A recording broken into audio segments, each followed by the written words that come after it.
shinga hasi uteruza hano gatoya shinga hasi utera ntukatire ku modoka shinga hasi woteru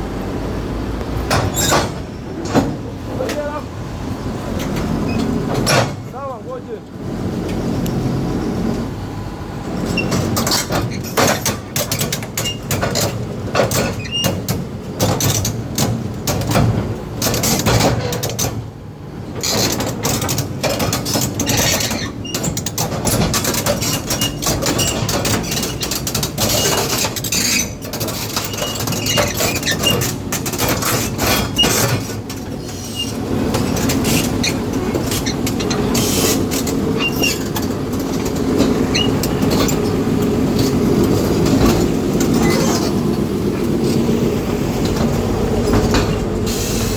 Nakuzamura?